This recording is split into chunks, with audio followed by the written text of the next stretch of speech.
Discuss చేసే ప్రయత్నం చేద్దాం సార్. కీలకమైనటువంటి పరిణామం చోటు చేసుకుంది. కాంగ్రెస్ పార్టీ కొత్త ఇన్ఛార్జ్ వచ్చారు. ఇన్ఛార్జ్ వచ్చిన తర్వాత ఏ రకంగా ఉంటుంది అనుకుంటే సొంత పార్టీ ఎమ్మెల్యే మీదే వేటు పడిన సిచ్యువేషన్. ఇప్పుడు మల్లన్న నెక్స్ట్ మూవ్ ఏ రకంగా ఉంటుంది అనేటటువంటి కొన్ని క్వశ్చన్స్ కూడా రైజ్ అవుతున్న సిచ్యువేషన్ కదా, ఏం చెప్తారు? అంటే చాలా మంది కొత్త ఇన్ఛార్జ్తో లింకప్ చేస్తున్నారు.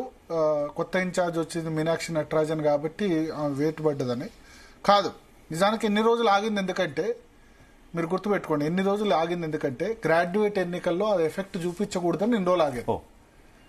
సో గ్రాడ్యుయేట్ ఎన్నిక నిన్న అయిపోయింది కదా, మొన్న అయిపోయింది, అందుకని వాళ్ళు వెయిట్ చేశారు.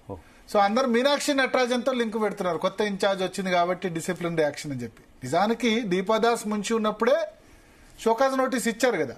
షోకాజ్ నోటీస్ ఇచ్చి 12వ తేదీలోపు జవాబు ఇవ్వాలని చెప్పారు. అయితే మల్లన్న దానికి జవాబు ఇచ్చుంటే వేరే విధంగా ఉండేది. ఏదో ఒక జవాబు ఇచ్చుంటే కాంగ్రెస్ దాన్ని లూప్ లైన్లో పెట్టేది. కానీ జవాబు ఇవ్వలేదు. ఇవ్వకుండా ఆయన దాన్ని ప్రొలాంగ్ చేశారు. ఆయన ఆర్గ్యుమెంట్ ఏంటంటే, నేను ఆయన ఆర్గ్యుమెంట్ కూడా కనుక్కునే ప్రయత్నం చేశాను. ఎమ్మెల్సీలకు ఏఐసీసీ ఇవ్వాలి, పీసీసీ కాదు. మనం ఇదివరకు మహేష్ కుమార్ గౌడ్ పీసీసీ అధ్యక్షుడు ఫోన్ తీసుకున్నప్పుడు కూడా అది ఏఐసీసీ పరిధిలో ఉంది, ఎమ్మెల్సీ కాబట్టి అని చెప్పారు. సో ఇప్పుడు చిన్నారెడ్డి నేతృత్వంలో క్రమశిక్షణ కమిటీ ఉంది. సో ఆయనకు షోకాజ్ నోటీస్ ఇచ్చారు.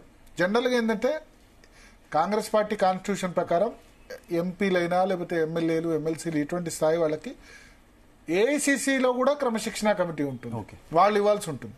సో ఆ బేసిస్లో చూసుకొని వీళ్ళకేంది నేను ఇచ్చేదని చెప్పి ఆయన కామ్గా ఉన్నారు. అయితే 12వ తేదీ రిప్లై ఇవ్వకుండా ఇవాళ మార్చి 1 వరకు ఎందుకు ఆగారంటే, 13వ తేదీ వేటు వేయొచ్చు కదా. గ్రాడ్యుయేట్ ఎన్నికలు జరుగుతుంది, టీచర్ ఎమ్మెల్సీ ఎన్నికలు జరుగుతున్నాయి. ఈ సమయంలో మల్లన్న మీద వేటేస్తే ఎవరికి మైనస్ అవుతుంది? కాంగ్రెస్ పార్టీకి కదా. బీసీల గురించి మాట్లాడినందుకు మల్లన్నను సస్పెండ్ చేశారని చెప్పి కాంగ్రెస్ పార్టీ మైనస్ అవుతుంది. నాకు ఎగ్జాక్ట్లీ ఇదేం గుర్తుకొస్తుందంటే, కేసీఆర్ కూడా ఈటెల రాజేందర్ను ఎప్పటివరకు ఆగాడంటే, అప్పుడు వరంగల్ సంబంధించిన ఈ మున్సిపల్ ఎలక్షన్స్ కొన్ని ఉండే, అది అయ్యేంతవరకు అయిపోయిన వెంటనే ఆ రోజు కౌంటింగ్ అంటారు, ఆ రోజు ఎలక్షన్ అయిపోయింది. సాయంత్రం నుంచి అన్ని ఛానల్స్లో కథనాలు స్టార్ట్ అయినాయి. ఈటెల రాజేందర్ కబ్జా చేశాడు, పౌల్ట్రీ ఫాము ఈటెల అని చెప్పి మంత్రివర్గం నుంచి బర్తరఫ్ చేసేసారు.